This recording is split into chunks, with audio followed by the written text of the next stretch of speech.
આપકી અદાલતમાં ભારતીય જનતા પાર્ટીના અધ્યક્ષ જેપી નડ્ડા પર આરોપ છે કે તેઓ ઊંધી ગંગા બહેવડાવે છે. નડ્ડાજી, તમારા પરિવાર વિશે જોયું મેં. બધા લોકો કાં તો એજ્યુકેશનમાં છે, કોઈ પ્રોફેશનમાં છે. તમારા પિતાજી ઘણા જ સન્માનીય પ્રોફેસર હતા, વાઇસ ચાન્સલર રહ્યા. તમારા બેન ડોક્ટર, ભાઈ તમારા યુજીસી.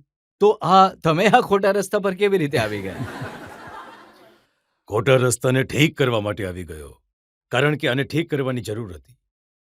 મારા જન્મ જ્યાં થયો, પટનામાં જન્મ થયો, 75, 76 અને 74 થી જ આમ તો જોઈએ તો એ જેપી એજિટેશનનું એપી સેન્ટર હતું. જયપ્રકાશ નારાયણજીના આંદોલનને એટલો પ્રભાવિત કરી દીધો, અને જે કંઈ ઘટનાઓ બની પારિવારિક દ્રષ્ટિથી, મારા પિતાજી ઇમરજન્સી પણ પહેલાં ઘણી બધી પોઝિશન પર હતા, પણ ઇમરજન્સીનો સપોર્ટ નહીં કરવાને કારણે એમને ઘણી વસ્તુઓથી અ, અ, હટાવવાનું કામ કરાયું. તો મને લાગ્યું કે પોલિટિક્સના અને એ સોશિયલ અને પોલિટિકલ ફિલ્ડમાં કામ કરવું જોઈએ. તો પરિવારજનોએ નહીં રોક્યા કે બધા મોટા મોટા પદ પર છે, તમે પણ કંઈક આઈએએસ આઈપીએસ બની જાઓ, તમે પણ પ્રોફેસર બની જાઓ? અમારા ઘરમાં ઘણું હેલ્ધી ડિસ્કશન થતું હતું.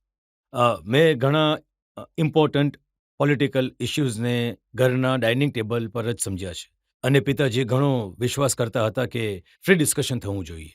સપોર્ટ મળ્યો મને. હું જરૂર મારા પરિવારનો ઘણો આભારી છું કે દરેક વળાંક પર આ બધા જ પરિવારમાંથી નથી થતું, પણ મને આ સપોર્ટ મળ્યો, અને એમની સાથે મેં બાકાયદા ચર્ચા કરી.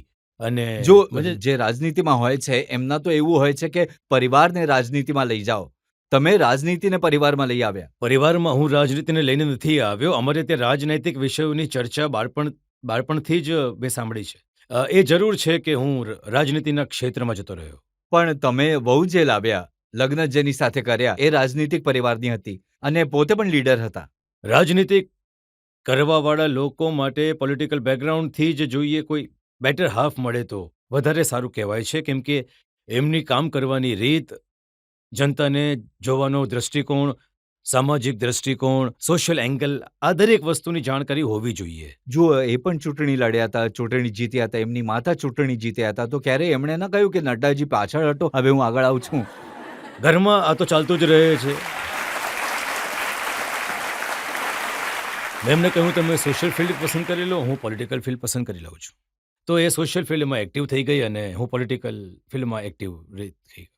પણ સ્કૂલના જે તમારા મિત્રો હતા તે કહે છે કે એ જમાનામાં રાજનીતિમાં ઇન્ટરેસ્ટ નહોતો, કાં તો સ્વિમિંગ પુલમાં મળતા હતા જી. અથવા રમતના મેદાનમાં. ગેમ્સમાં મારો ઘણો ઇન્ટરેસ્ટ હતો. હું સ્પોર્ટ્સમાં માઇલ રેસ ચેમ્પિયન પણ હતો અને સ્પ્રિન્ટ ચેમ્પિયન પણ હતો. ઘણું ઓછું એવું બને છે કે બંનેમાં લોકો ચેમ્પિયન હોય. અને સ્વિમિંગમાં મારો ઇન્ટરેસ્ટ હતો. એક્ટિવિઝમની વાર્તાઓ પણ મેં સાંભળી છે. વાઇસ ચાન્સલરને એમના કાર્યાલયથી ઉઠાવીને. એ શું થયું હતું, એક મેનેજમેન્ટના ક્લાસમાં, મેનેજમેન્ટના એક્ઝામિનેશનમાં મને એવું લાગ્યું કે અહીંયા કંઈ ગડબડ થઈ છે. આંદોલન ચાલ્યું, આંદોલનને સફળતા મળી ગઈ, અમુક લોકો ધરણા પર બેસી ગયા. તો હું એમની પાસે ગયો. મેં કહ્યું, સર, તમને અમુક લોકો મળવા ઈચ્છે છે, સ્ટુડન્ટ્સ. નહીં, હું નહીં મળી શકું. તે પોતાના ડ્રોઈંગ રૂમમાં બેઠા હતા. મેં કહ્યું, you are a voice of chancellor, તમે જવાબદારી છે કે તમે એમને મળો. હું નહીં મળીશ. મેં કહ્યું, એવું કેવી રીતે નહીં ચાલશે? યુનિવર્સિટી નથી ચાલતી. હું નહીં મળીશ. મેં કહ્યું, સારું, ચાલો. હું મારી સાથે 10-12 સ્ટુડન્ટ તો હતા. મેં કહ્યું કે ઉચકો આમની ખુરશી. એમને સોફા સાથે ઉઠાવીને ઘણા સન્માન સાથે લઈને જઈને મેં બહાર એમના ગાર્ડનમાં એ રાખી દીધો, અને પછી મતલબ કે એમને બેસેલા ત્યાં બેસાડી દીધા. મેં કહ્યું, હવે સ્ટુડન્ટ તો છે, બોલો, હવે તો આવી જ ગયા છો તમે, હવે તમે મળો, એમને વાતચીત કરો. એમણે વાતચીત કરી તો લીધી. નેતા બનવાના બધા ગુણ ત્યારથી જ હતા તમારામાં. હું આનું મૂલ્યાંકન તો લોકો જ કરી શકે છે, હું નથી કરી શકતો. પણ હા, એ સમયે હું એગ્રેસિવ જરૂર હતો, પણ સિસ્ટમ અને નોર્મ્સને હું ક્યારે ઓવરસ્ટેપ નથી કર્યા. આનું મૂલ્યાંકન નડ્ડાજી મોદીજીએ કર્યું, અને મોદીજીએ સૌની સામે એ કહ્યું કે તમે અને તેઓ એક સ્કૂટર પર બેસીને ફરતા હતા કામ કરવા માટે. જી. જુઓ, હું આ મારું સૌભાગ્ય માનું છું કે મને એક એવા વ્યક્તિ સાથે ઘણા યંગ ડેઝથી કામ કરવાની તક મળી. ઘણું બધું એમની સાથે શીખવા મળ્યું મને. આજે હું જે પણ છું, એમની નાની વાતોથી, જે એમણે જીવનમાં અમને જણાવી, એનાથી શીખતા હું અહીંયા સુધી પહોંચ્યો છું. તો જ્યારે કામ પણ કરતો હતો તો નિશ્ચિત રૂપથી એ અમારા મહામંત્રી હતા, અમારા પ્રભારી હતા અને હું યુવા મોરચાનો અધ્યક્ષ બની ગયો હતો. એ સમયે આ ગાડી વગેરે તો અમને મળતી ન હતી. તો મારું સ્કૂટર જ હતું. એને કિક મારતો હતો. એ બેસતા હતા, અમે જતા હતા. લોકોને મળતા હતા અને પછી બસ ચાલ્યા કરતું તો હતું. મોદીજી એ સમય પણ આટલા જ ચપળ હતા જેટલા આજે છે? બિલકુલ. ઘણા શાર્પ અને અ, વસ્તુઓને ઊંડાણમાં પકડવી. હું તો એમને કહી જ દઉં છું, જ્યાં મારી વિચારવાની શક્તિ સમાપ્ત થાય છે, એના કેટલાય ડઝન આગળથી તમે વિચારવાનું શરૂ કરી દો છો. એ અંગત જ મને સમજ નથી પડતો. કલાકો મહેનત કરીને ઘણી બધી વસ્તુઓને બનાવીને હું લઈ જાઉં છું અને એમની પાસે હું રાખું છું અને એ કહે છે કે અચ્છા આમાં આ એંગલને આમ પણ જુઓ અને આમ પણ જુઓ. અને મેં જે કર્યું છે એ એવું લાગે છે કે તે પીસ ઓફ પેપર હું લઈને ગયો જ કેમ હતો ત્યાં. મને એવું લાગે કે એટલા આઈડિયાઝ આપે છે. એક સાથે એટલા આઈડિયાઝ આપે છે. તો સાચે જ એમની સાથે કામ કરવું તો અઘરું નહોતું? લોકો કહે છે તમે ઘણા લેડ બેક પહાડી હતા, થોડો આરામ કરવાવાળા, અને આ દિવસ રાત કામ કરવાવાળા. એક મોટાની રીતે નાનાની ઉણપોને સમજતા, એનાથી કામ લેવું એ મોદીજીથી શીખવું જોઈએ.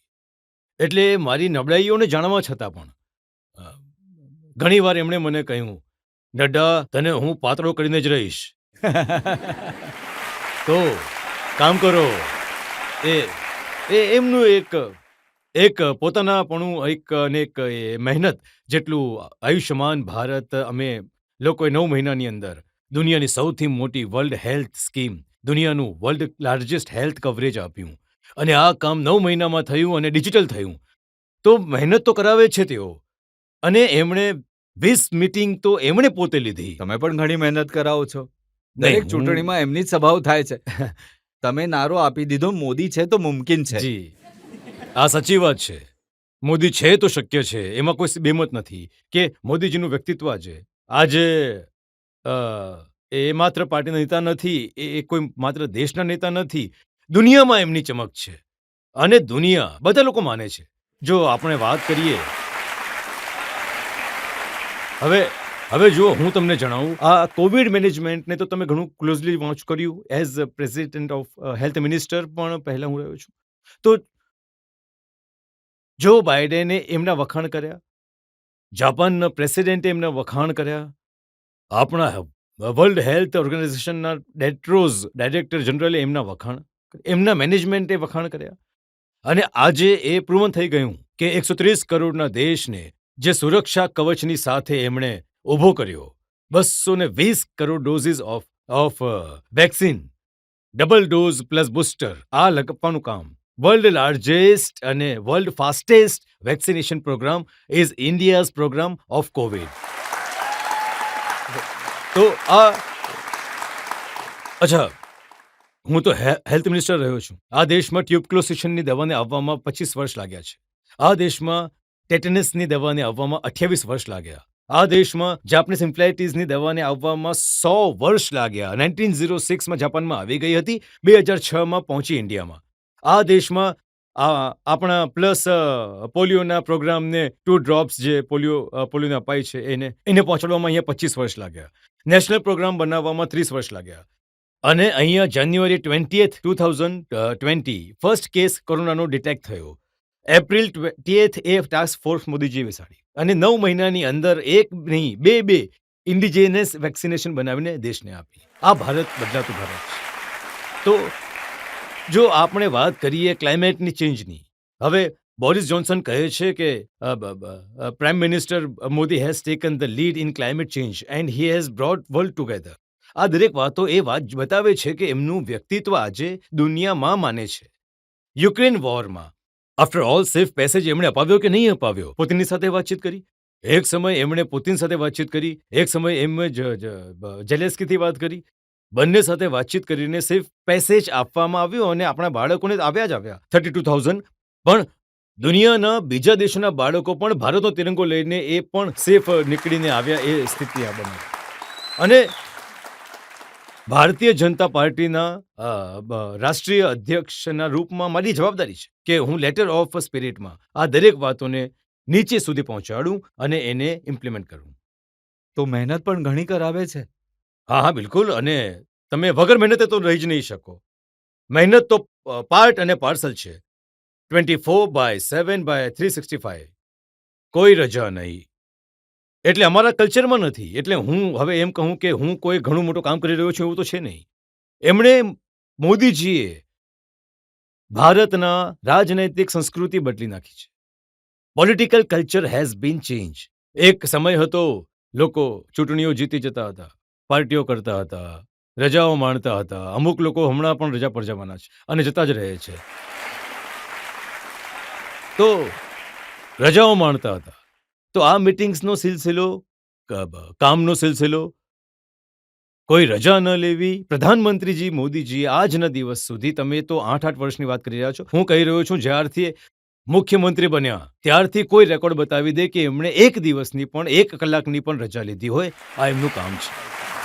તો આવા વ્યક્તિત્વ સાથે કામ કરનાર વ્યક્તિ એનાથી બહાર રહી જ શકતો નથી. તો એ તો મુસીબત જ છે ને, દિવસ રાત કામ નહીં, કરવાની. જુઓ, આનાથી તો રાહુલ ગાંધી સારા છે, રજા તો લઈ લે છે.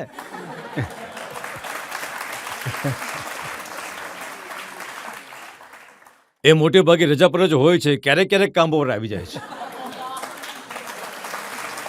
પણ અમારે ત્યાં અમને કામમાં જ મજા આવે છે.